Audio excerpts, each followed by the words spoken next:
If you happen to miss our last video, it was our first in a series of But Why fights. You have Dustin Jacoby taking on Darren Stewart, 205 pounds. This is your second But Why fight, Matt. We have Smiling Sam Alvey. He's going to be taking on Wellington Turman. And Matt, I got to say, Wellington Turman. Wellington, where you at? Like, he's another one of those fighters. I have a really tough time trying to gauge him. Now, I went over to the IGs. Looks like he's been hanging out with one Glover Teixeira out of Bethel, Connecticut. You like to see that. For Sam Alvey training for this one. Did you see who he was training with? His wife? No, he was training with Vince St. Preux. He went down to Knoxville to get ready for this one. And then he went back to Henderson's, trained out of Team Quest. You like to see it. For Sam Alvey, you and I and the rest of the world expected him to come out in July and take on Roman Kopylov, but Kopylov had visa issues. So now Smiling Sam gets Wellington Turman. Matt, it's weird. Like, for Wellington Turman, his last fight, he was taking on Bruno Silva. They had gone to grappling tournaments before and squared off against one another. So basically, he was playing touch butt in the park at the start. Like, he was getting Bruno Silva's back. They were pressuring each other against the cage. And then Bruno Silva said, fuck that noise, and knocked him out fucking cold. So Bruno Silva knocked him out cold.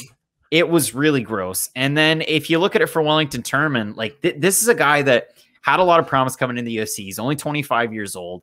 But he got knocked out by the Karate Kid, Andrew Sanchez, with his El Dierte long kind of dancey moves. And he's had 2 brutal knockouts in a row. For Smiling Sam, he's what? 1-4 in his last 5 fights, sprinkling a draw there against Da Un Jung. It's a really, really tricky fight for anybody to predict. I know a lot of people are going to look at the recent kind of production of a Smiling Sam Alvey. I'm going to list the names. Little Nog, Jimmy Crute, Klidson Abreu, no longer in the UFC, Ryan Spann, Da Un Jung, Julian Marquez. Like, listen, Julian Marquez, fun story. I mean, he came back after a long time away due to injury and kind of had, like, he was down in the fight, but he came back and then he submitted him. But for Smiling Sam, man, it has been a rough go, but I can say the same thing for Wellington Turman here. This is a loser goes home. This is the most 2009 CM Punk versus Jeff Hardy in a steel cage at SmackDown fight you're ever going to see, because whoever that could be an AEW matchup, right? That could be. Hey, AEW. I don't know much about wrestling, but I see the kids on Twitter and they get real excited about AEW.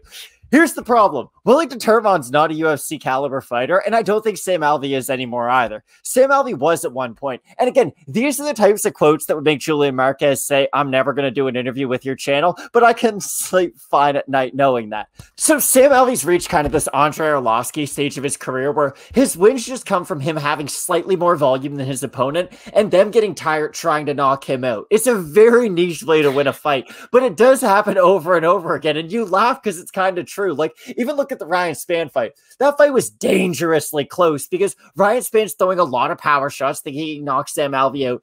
He doesn't knock Sam Alvey out. And then Sam Alvey just at least has average enough cardio to make it to the 15 minutes. And that's really what this fight's going to come down to. I don't think Sam Alvey has enough power to knock out Wellington Turman. And I know that might be a somewhat controversial thing to say because Sam Alvey, if you look at his record, has like 21 knockout wins.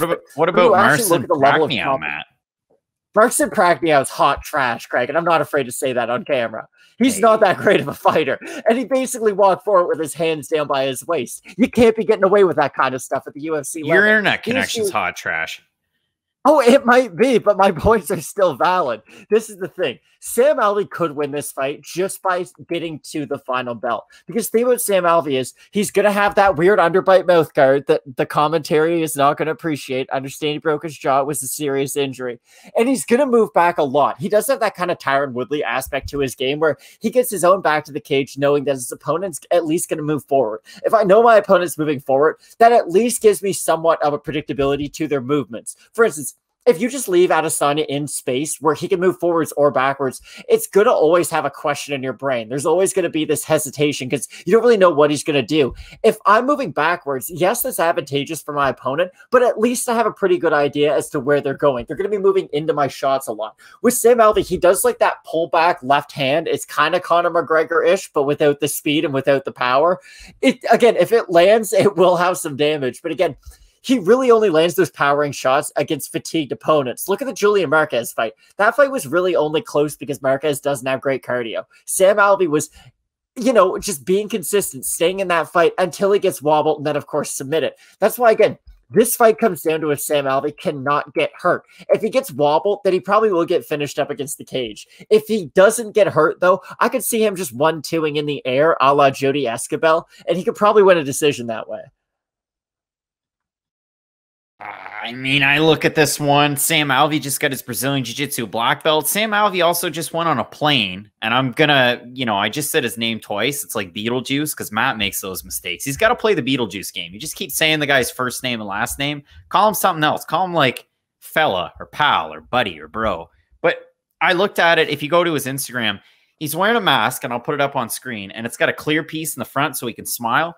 But also he's wearing a UFC hat that he signed. Like, how weird is that? What if I walked around town with a hat that was signed by Craig Allen? That's a weird thing to do. Matt, yeah.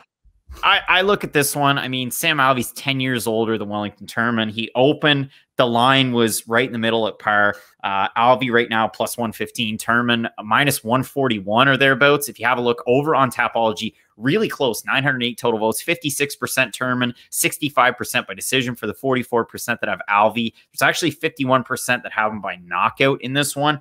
I like Wellington Turman. I think he's going to mix it up on the ground, just like he did against Bruno Silva. I think that's why he's been training with the guys at Teixeira's, and I think that's what you're going to see. You're going to see a takedown-heavy approach from him. You're going to see a very conservative game, almost what he tried to do against Bruno Silva, because he knew that there's no way I'm going to stand and trade with Bruno Silva. He's a Brazilian god. And I know that Wellington Turman is also from Brazil, but Bruno Silva, touch of death in those hands, like Mano Martinez on this card. But when I do look at it, I think that's what you're going to get. Does he wrestle himself into exhaustion and then Sam Alvey takes over? Maybe, but yeah, I've got Wellington Turman in this one.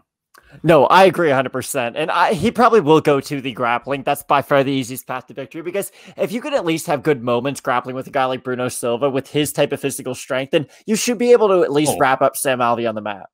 He had his back. Like, it looked like exactly. It was good. That's night. What I mean. And against Sam Alvey, like, Sam Alvey's not a terrible grappler, don't get me wrong. He's got great defensive submissions himself, but I do think that if Turman is able to get the takedown, he should be able to consistently out-grapple him on the mat.